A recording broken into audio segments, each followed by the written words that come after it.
রাজধানীর Mohammadpur town hall বাজার থেকে আসাদ গেটের দিকে যেতে পোস্ট অফিস গলি পার হতেই দেখা মিলে এই মরা গাছটির। একটি দৃষ্টিনন্দন বহুতল অ্যাপার্টমেন্ট ভবনের সামনের প্রধান ফটকেই এই গাছটির অবস্থান, মূল সড়কের পাশে।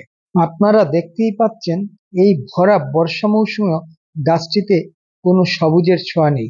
জীর্ণশীর্ণ দেহ নিয়ে গাছটি দাঁড়িয়ে আছে অনেকটা ঝুঁকিপূর্ণভাবে ভবনটির সামনেই। গত প্রায় ১.৫ বছর ধরে এই গাছটি একই অবস্থায় দাঁড়িয়ে থাকলেও এটিকে কেটে সরানোর কোনো উদ্যোগ সংশ্লিষ্ট কর্তৃপক্ষ নেননি। যানবাহন ও পথচারীদের চলাচলের ক্ষেত্রে ঝুঁকিপূর্ণ হলেও গাছটি কেটে ফেলার জন্য সংশ্লিষ্ট কর্তৃপক্ষ আজ পর্যন্ত কোনো পদক্ষেপ গ্রহণ করেননি। স্থানীয়দের পক্ষ থেকে বারবার চিঠি দিয়ে কর্তৃপক্ষের দৃষ্টি আকর্ষণ করা হলেও গাছটি এখনো ঠায় দাঁড়িয়ে আছে। এই অবস্থায় ভবন মালিক সমিতি গাছটিতে একটি ব্যানার টানিয়ে দিয়েছেন এবং তাতে লেখা আছে, মৃত এই রেইনট্রি গাছটি খুবই ঝুঁকিপূর্ণ এবং যে কোনো সময় ডালপালা ভেঙে পড়ে দুর্ঘটনার শিকার হতে পারেন যে কেউ।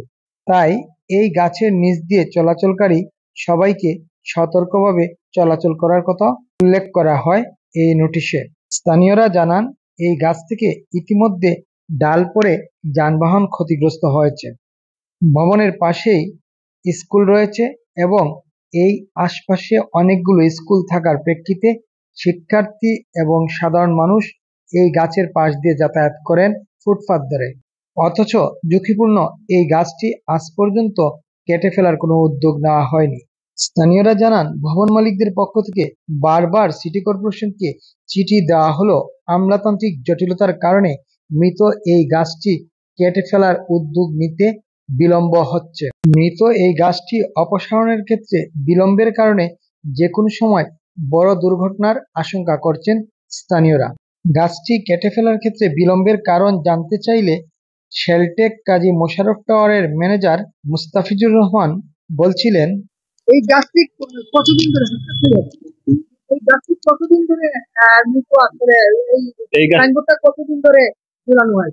এই 6 মাস যাবত এই গাছে সাইনবোর্ড ঝুলানো আছে। আর কিন্তু আমরা এর আগে অনেকবার মনে করেন সিটি কর্পোরেশন ৩-৪ বার চিঠি দেওয়া হয়েছে। 2023 সাল থেকে আমরা চিঠি দিয়ে আসছি। লাস্ট চিঠি আমরা ফেব্রুয়ারিতে দিচ্ছি। ফেব্রুয়ারিতে দেওয়ার পর থেকে তারপরে কোনো উদ্যোগ নেওয়া হয় নাই।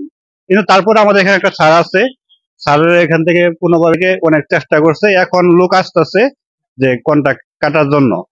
আজকেও আসছে, আসার পরে এখন আর মানে কোনোভাবে উদ্যোগ নিচ্ছে না। এটা কিভাবে বুঝছেন মৃত? এর আগে কি ডালপালা ভেঙে পড়ছে? হ্যাঁ, এর আগে অনেক ছোট ছোট ডালপালা ভেঙে পড়ছে। একবার একটা গাড়ির উপরে পড়ছিল, গাড়িটা কোনো রকম ভাবে মানে এত ক্ষয়ক্ষতি হয় না। কিন্তু বড় ডালপালা যদি কখনো ভেঙে পড়ে তাহলে অনেক বড় ক্ষতি হতে পারে। এবং পাশে স্কুল, সবসময় এখানে বাচ্চারা আছে। 6 মাসের সময় গাছটি মারা গেছে 1.5 বছর যাবত। 1.5 বছর ধরে মারা। কিন্তু আমরা এখন ঝুঁকিপূর্ণ অবস্থা বেশি হয়ে গেছে, এজন্য আমরা পোস্টারিং করে দিচ্ছি।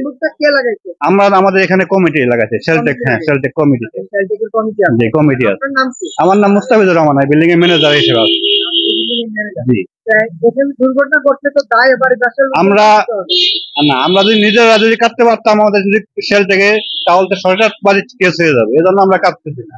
যদি আমাকে একটা পারমিশন দিত, তাহলে আমরা সরকার থেকে কোনো পারমিশন দিলে আমরা শেলটেক নিজে বাজে কাটতো। কিন্তু এখান থেকে তো এটা সরকারি কাজ, এটা তো আমরা নিজেরা কাটতে পারতেছি না। এটা আমরা করতে চাইছিলাম একবার, পরে বললো যে সরকারি ভাবে সিটি কর্পোরেশন থেকে কাটবে। এই জন্য আমরা ওইভাবেই মানে চেষ্টা করতেছি। আপনারা দেখতেই পাচ্ছেন, এই রেইনট্রি গাছটি মৃত এবং এর গাছের ডালপালা যে কোনো সময় ভেঙে পড়তে পারে। তাই ভবন মালিকের পক্ষ থেকে বলা হয়েছে দাঁড়ানো ও চলাচলের ক্ষেত্রে সতর্কতা অবলম্বনের জন্য। কেউ এই গাছের নিচ দিয়ে চলাচলের ক্ষেত্রে যে কোনো সময় ডালপালা ভেঙে পড়তে পারে এবং বড় দুর্ঘটনা ঘটতে পারে। আমরা আশা করছি যে কোনো বড় দুর্ঘটনার আগেই সিটি কর্পোরেশন কিংবা সংশ্লিষ্ট কর্তৃপক্ষ গাছটি দ্রুত কেটে অপসারণ করে নগরবাসীর, বিশেষ করে এই ভবনের পাশ দিয়ে যারা চলাচল করেন তাদেরকে দুর্ঘটনার হাত থেকে মুক্ত করবেন।